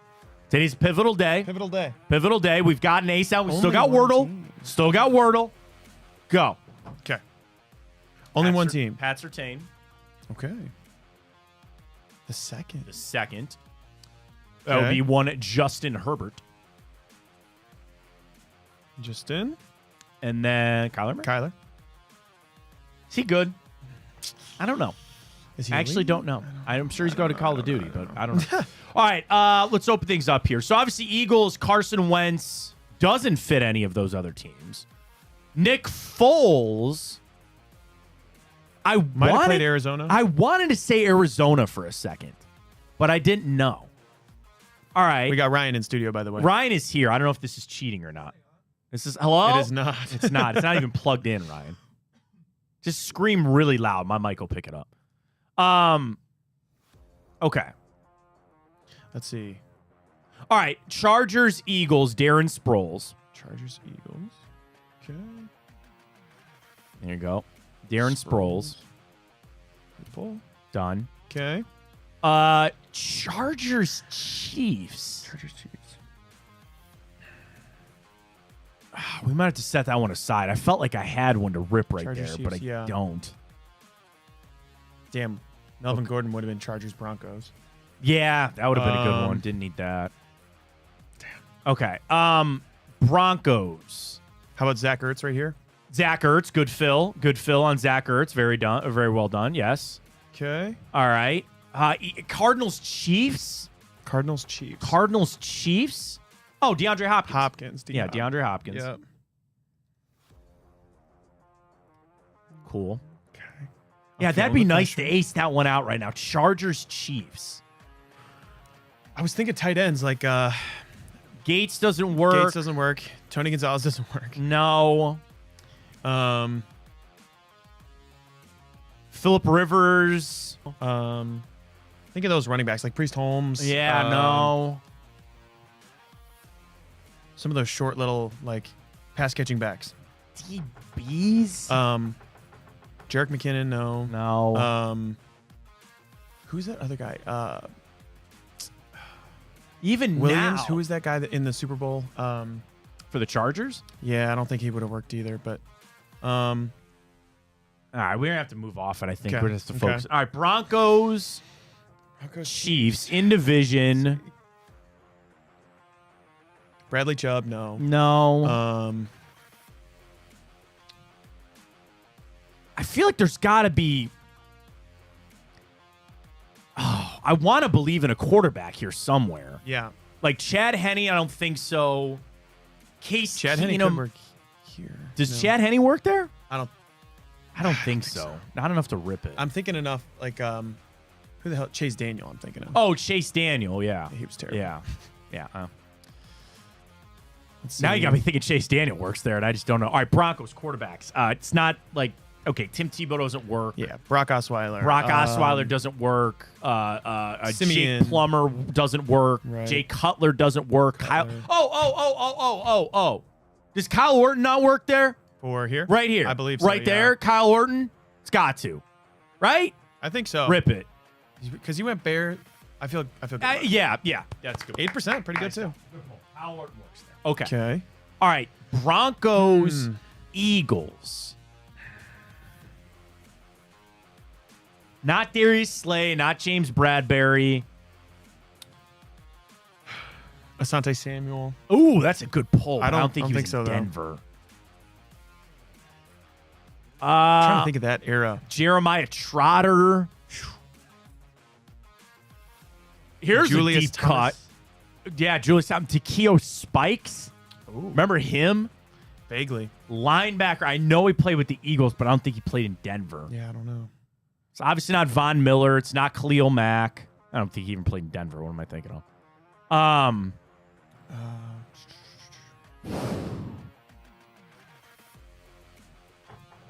Shoot. Dang. Okay. I think of some of these like tight ends and stuff for them. Yeah. For the Eagles. The Selleck, one of the Selleck Brent brothers Selleck. was in Philly forever, but I don't think that works. Didn't even know they were brothers. There's two of them. One played in San Francisco forever.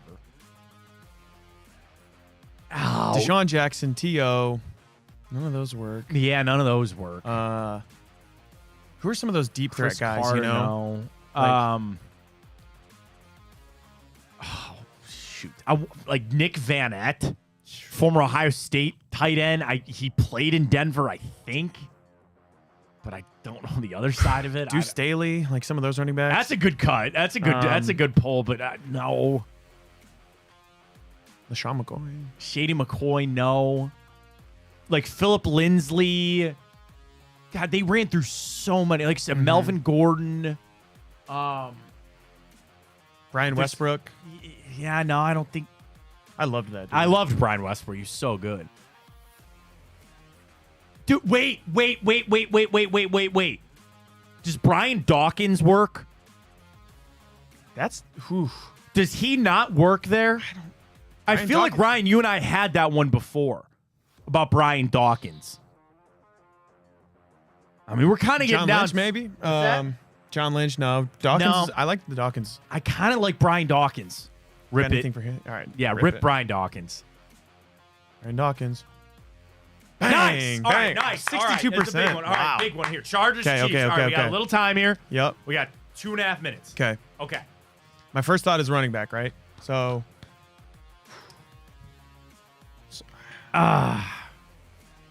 Yeah, I just man, the running backs can't.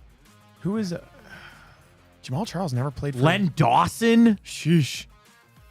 Big Lenny? Damn.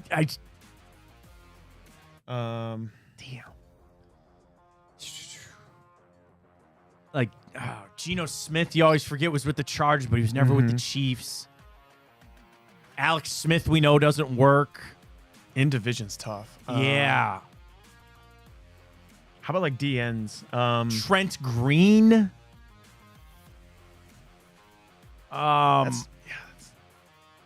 Yeah, obviously, like Rich Gannon, like Vinny Testaverde, those guys. Yeah, that kind of era, but I just there's oh my god, I feel like there's one just like yes. Who's that broadcaster for CBS? Dan Fouts. Dan Fouts, but yeah, I don't think he played for the Chiefs. I don't think he played for the Chiefs.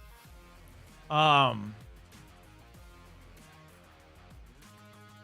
and they have so many drafted guys on Kansas City, and frankly, even like the Chargers right now that we're forgetting. I don't even have like a good guess. To me. Yeah, I don't even like have a good guess. Kickers? What a kicker! Like again, they both have established young kickers right now. Right. I can't even really come up with a good list of kickers for either one of these teams right now. Bro, we are in the blender. In the blender. I don't even have a good guess. Ryan, you've been quiet over there. I don't even have a guess. I don't even have something that we could even type in as an option right now. That's how hard it is for me. 30 seconds. 30 seconds. I just... Oh, man. Trent Green is the only kind of... I like the Trent Green idea. That might have to be our guess. I'm not going to pull it just yet, but... It might have to be the guess. Because I can't... Yeah, I mean, he played for 11 years. Go ahead. No! I didn't like it. Scroll down. Do we have to? Yep. Man. Jamal Charles. Chase Daniel. Chase Daniel, we said Chase Daniel, you said Tyrann Mathieu, wow. Where's Tyrann Mathieu work? Chiefs and Car. Yeah, I mean, yeah, DeAndre Hopkins. Oh, Knicks. Chase. Wow, Daniel. dude. I want to see more of these right here. Click it, 93 of them, huh? Let's see. What do you got? You have to Neil read 'em off. Smith. Names that we would know. Mark Vlasic of Pickles fame, maybe? Maybe. Okay. Let me see if I can slide this over, maybe. Yeah, there you go. Yeah, there we go. LaRon McClain. Fullback. Played for everybody, I guess. We should have probably got Chase Daniel, but that's a bad Oh, list. you know what? Here's a good pull. Dexter McCluster. Wow. How about Would that not one? have gotten that. That's a great pull, though. Would not have gotten that. Man. All right, you got to flip over to Burrow. We got to do that quick. Okay, Wordle. We got Wordle. Let's do it. Let's get it. We got Wordle. Let's run. It's like, again, that was a tough one, but I kind of accept that one. Yep. Kind of is what it is. All right. I don't know why I'm starting a word with W. I just feel like something with a W. Okay. Wares. Like W. Yeah. Okay. So what if we're on something R-A? How about... I thought about Rust, but it doesn't really help with the A. Yeah. I like something R-A...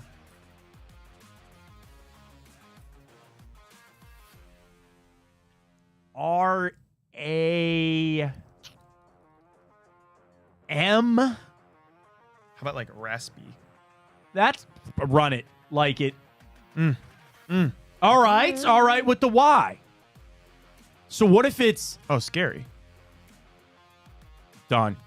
You think so? Think so. No. I forgot where the the hell's A. the R gotta go? Damn. All right, so wow, we that know was it's S that was R awful. blank A Y. There's only one left. There's only literally one thing left. Wow, that was a terrible guess, actually. R Y.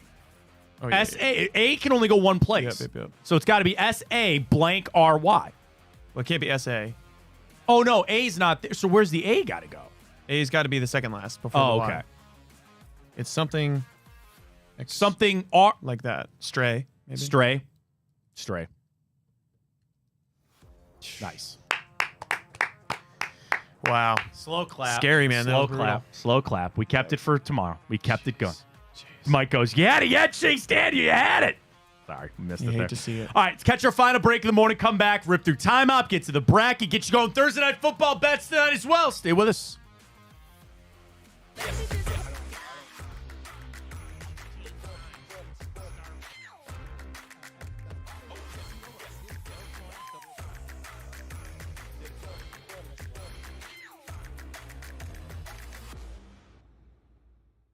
The Big Play Sports Network. Download the free app today to watch all of your favorite hosts on demand.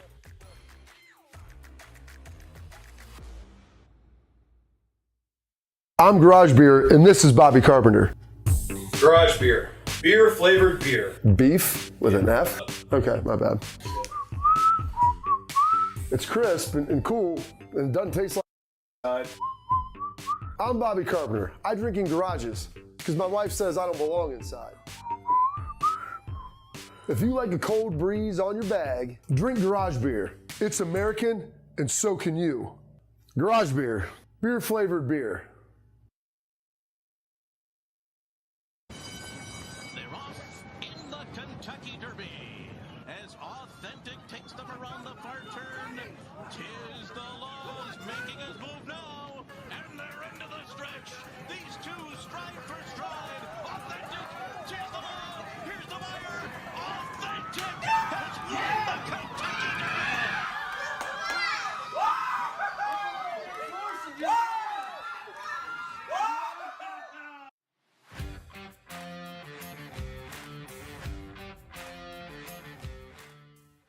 What an embarrassment.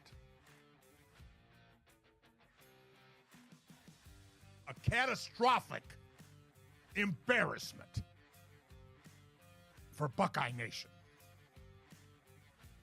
Ohio State was a 21-point favorite. And I heard that the line went up as much as 23.5 points in Vegas at kickoff. Can you imagine if you took Michigan with all those points? You were probably drunk after the first quarter. Get this.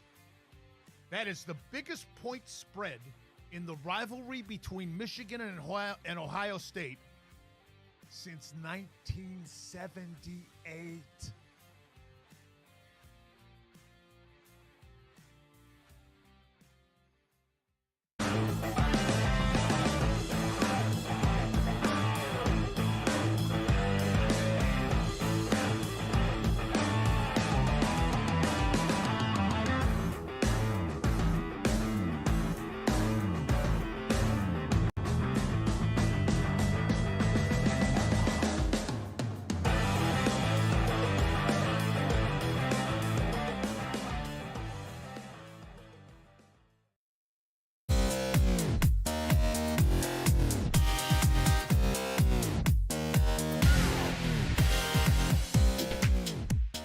All right, jump into a little bit of time up. We'll get you our bets for Thursday night football. Set the finals for our bracket. Welcome back, Fontana Show Big Play. You can always follow us on Twitter X at Matt Fontana Show, Instagram, YouTube Big Play.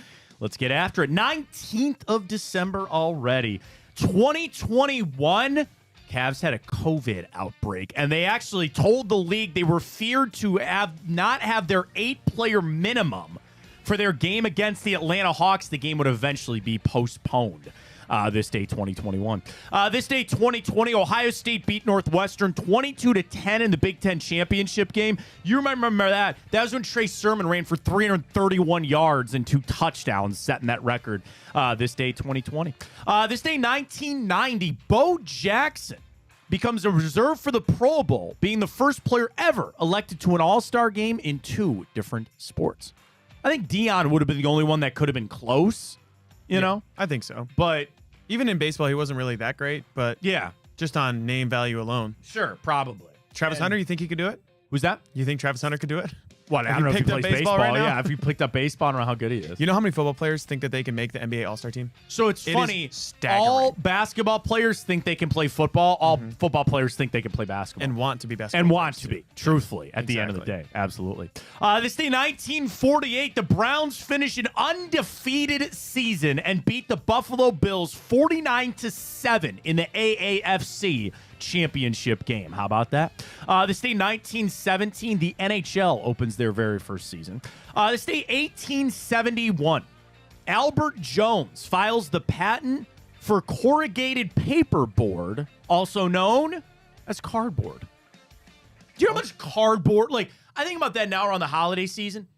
You got Amazon packages out the butt, and you fold it up and you just put it in your recycle. Why do they not have like plastic boxes? I've got this idea. I don't know why. Somebody pitched this to Amazon. You build these boxes, and when the Amazon truck comes the next day, they take it's like the milk cartons or the milk glass back in the day. You drink your milk, you leave the glass out, they pick it up and they take it back to the dairy. Why don't they do that with Amazon? You know how much money they could be saving? All these I boxes think that's a are broader one use. societal conversation, Right. there, pal. Like, all these boxes, like, my recycle is already full. It's Thursday. I gotta wait till Tuesday on these boxes, but that's where we're at. If only that guy still had that patent today. Yeah. I'm sure maybe he does. He'd be making a bajillion dollars. This day, 1777, George Washington settles his troops in at Valley Forge for their winter encampment. That's the one you always read about in school. They had like, the worst winter ever, and they're all these guys. Could you imagine like just living in a tent and it's like negative degrees in 1777? That's that high school in Parma, isn't it? Valley Forge? Valley It is. Forge. It is. Named It is. after George Washington. Is it still? I think it's still I don't there. even know I at don't this even point. know what they did with the Parma School District, but it is what it is. All right, very happy birthday goes out to Hall of Famer Kevin McHale, Winston Garland, which is Darius's dad and former NBA player, Warren Sapp, Russell Branyan, Mo Williams, John Johnson III, Reggie White, and Jake Gyllenhaal, all celebrating birthdays today. One of the accounts I follow, anytime it's a birthday, I always go, who do you think of with this actor? When I say Jake Gyllenhaal, what do you think? I think Donnie Darko. Donnie Darko up there, but now I actually think of that boxing movie. Is it Southpaw? Oh, yeah. I don't know why, because I've never seen that movie. But I've never seen the new Roadhouse with him either. Don't really have a want. Yeah. Conor McGregor seems like an a-hole, so Yeah. don't really want to give him that credit for that. No thanks. Donnie Darko. Zodiac was really good. Zodiac's really really good. flick. Oh my god. Yeah, that's a good flick. What's one of my not Brokeback Mountain, but what's the other Jake Gyllenhaal? Oh, Mysterio. Okay. Mysterio for Spider-Man. Prisoner, Southpaw, Nightcrawler, Nightcrawler, man, that movie was Day After unbelievable. Tomorrow. How old do you think Jake is? Does it say on there? I didn't look. I'm gonna say he's 51 years old. No. He's a young-looking 44. 44. Mm-hmm. I guess Stay I'm in way off. 1980, That's I right. guess. Donnie Darko. He was like a teenager. Yeah, he was a in kid. that. Little kiddo. Yeah, I'm way off. Way off. Not that far off. Spider-Man, Nocturnal Animals, Nightcrawler. Oh no, what was the other one with him and oh god, Michael Pena? They're the cops. End of Watch or whatever. Sad movie. End of Watch. Yeah, not good. Ambulance. Yeah, there it is. So happy birthday to Jake Gyllenhaal. All right, pretty busy day on the movie side. You ready? This day, 1997. That's all I should have to give you. A movie in 1997. Lion King? No, that was 95. I don't even Live know. action movie based off an actual event. This day in 1997.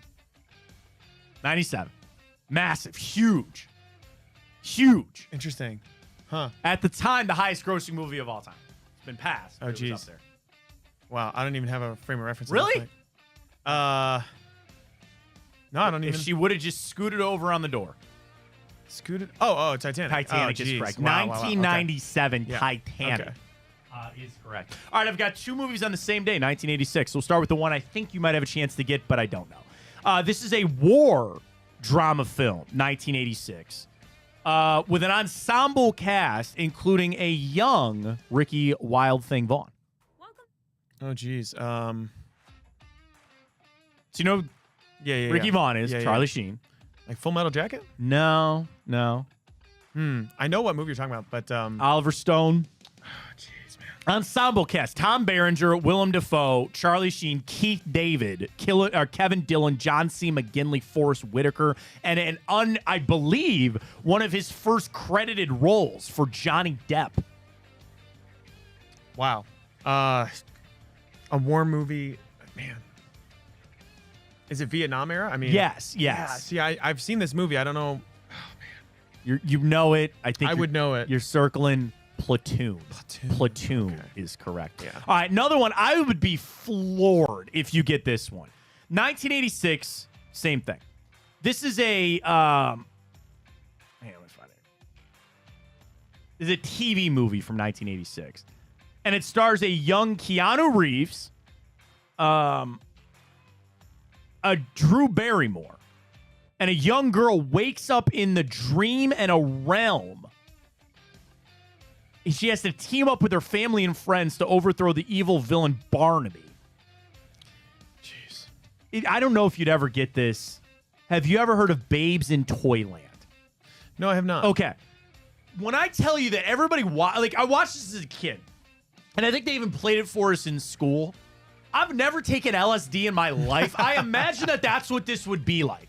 So it's like this girl, because it starts with Cincinnati. There's a part of the thing. They're based in Cincinnati, and they're driving. Keanu Reeves is like, I think she's her older brother or something. I can't remember. They're driving in this car in a snowstorm, and they start singing this Cincinnati song. Like, C-I-N-C, whatever. She falls out of the car. She's on a sled, falls out the back of the car, and hits her head on a tree. So then she's like, it's kind of like Wizard of Oz, right? So then she's off to this Toyland thing. Bro, scary and trippy as hell. Yeah. And we watched this as kids, and I haven't watched it in years. It still would give me like nightmares. It's creepy. It's weird how movies will do that too. And apparently this is a remake.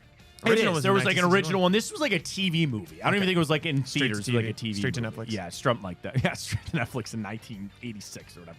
All right, final one. This day, 1980. This goes down as one of the greatest sports movies of all time, as a sports biographical drama film. I don't know. Do you want more? 1980. It's an adaptation of the main character, who was a real person, and his memoir of his time. How about Bull Durham? No, but close. Okay. His memoir of his time as a minor leaguer? No. You were close with the name. What did you say? Bull Durham. Stop it right there. Bull.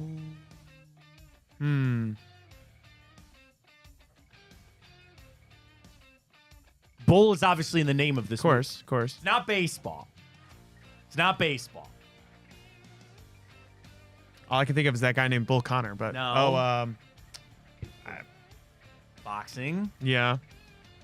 I don't think I know this one. What? Jake LaMotta? Okay. Doesn't ring a bell, actually. Really? Raging Bull. Raging Bull. Raging Bull. Okay. Raging Bull. I've Robert heard that. De Niro. I've heard of it, at Yeah. least. Martin Scorsese, Raging Bull. Yeah. This day, 1980. So there you go. All right, let's get to the bracket real quick. Then we'll get our bets for Thursday Night Football, if that's good with you, Pat. All right, we got our finals. Best holiday movie. What do we got? We'll have to pull it up here. Sorry, you have McNeil's. That's a great sweater, by the way. Yeah, we're going to pull this up. The big Christmas. Pull that up for everybody. Yeah, actually. Cody, our guy, designer, went absolutely off with this stuff, dude. If you haven't BigPlay.com. seen Get the merch. BigPlay.com, if you haven't seen one of these yet, I think some of my most prized family members are going to be receiving some of these. Oh, yeah. Yeah. One of the best Christmas gifts I've ever seen. And actually, Cody was saying, or someone tweeted back at Cody and Chris McNeil was saying, this is the fastest I've purchased anything, including drugs, which is one of the funniest things I've ever heard. It is a great shirt. It is They unbelievable. even got a stance down the right way. Uh-huh. It's perfect. So Exactly. go to bigplay.com Yep. To get that Go ugly get you some Christmas merch, sweater man. for Go get for you the some merch merch. there. Let me All get this bracket up. Yeah, get to our bracket. So again, best holiday movie Okay. was where we're at. That's right. We had early results. Let's see. Hang on. I got to find group 1 and 2. So group 1 was Elf, ran away with that. Home Alone ran away with group 2. Group 3, I can just tell everybody, it's Christmas Vacation. They beat Die Hard, 4 Christmases, and Scrooged. And then, where's group 4? Group 4 down here. Elf ran away with it, obviously. Yeah, group 1 was Elf, Home Alone there. Group then 4. Christmas Story. A little bit tighter of a race. Oh, that's what it was. That one was close because I voted Grinch. Hot take, Christmas Story kind of sucks. Really? Yeah, I don't like it.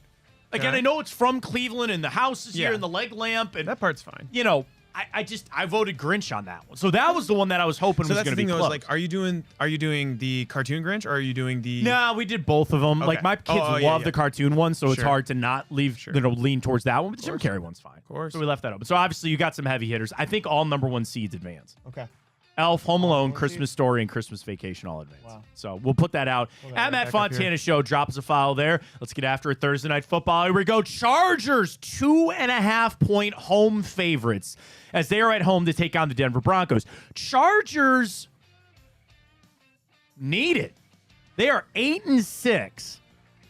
And in fact, the Chargers have lost 3 out of their last 5 games to Tampa, Kansas City, and Baltimore. They beat Atlanta. Denver coming in as one of the upstart teams. They've won 4 straight. Atlanta, Raiders, us, and Indianapolis. I got a rule. I love Thursday Night Football to take the dogs. And Denver's covered their last 5 straight games. They're 6-1 against the spread their last 7 games on the road. Denver is 13-7 straight up in their last 20 games against the Chargers. LA, even while struggling, is 6-2 against the spread their last 8 games. Bo Nix v. Justin Herbert. Nick Holtz on Oddshark. He likes the under. 2 top-tier defenses go to war in the AFC West Thursday Night Football. Both the Broncos and Chargers hold their opponent to under 18 points per game on the year. Likes that trend to continue. It's only at 42.5. They like the Chargers to win, cover, but the total to go over. I think that's actually my bet for tonight. I kind of like the over on this game. I know it's 2 really good defenses. I don't know, though, man. These wide receivers, if you put Pat Surtain on Ladd McConkey, that's Ryan's guy. Quentin Johnston, though. Quentin Johnston, you think he's going to be able to... You know, I kind of question Cortland Sutton a lot. Like, for sure. I don't know. Herbert's banged up as well. He always is. He plays well through it, but... The number is low, though. That's the thing. The number is, what, 42.5? 42.5. I'm going to take the over. Okay. But for the game, 2.5 for the official selection for us. 2.5 for the Chargers. They're at home. Yeah. At home, yeah, okay. I guess give me the Chargers. I'll take the Chargers minus 2.5. I don't like it, but they're at home. That'll sway me. I'll take them. I think so, too. I think I'm taking the... Like the Chargers minus 2.5? Minus 2.5. I would take the under, too, actually. Yeah, yeah, under. All right, so we'll differ on that one. 2.5 is the play. All right, coming up on Thursday, we have a fresh edition coming up, full court Cleveland, and check that out. Cavs are back in action tomorrow night. You can always get our replay. Go download the app, Big Play app, or go to the YouTube channel. You'll see our interview with Spencer Holbrook today. Great Ohio State stuff with Spencer. Can't miss that. And again, go check out bigplay.com for that big Christmas ugly sweater. It's available. I don't know if you're going to be able to get shipping before next week, but get it ordered. It's awesome. We'll be rocking. Back tomorrow for a Football Friday edition for the NFL. We'll get our picks in for that. Getting ready to go for the Browns and the Bengals. And Saturday night, Ohio State, Tennessee, baby. Get ready to go for that. We'll join you tomorrow. We'll talk to you then. For Pat McGuire, I am Matt Fontana. As always, take it easy.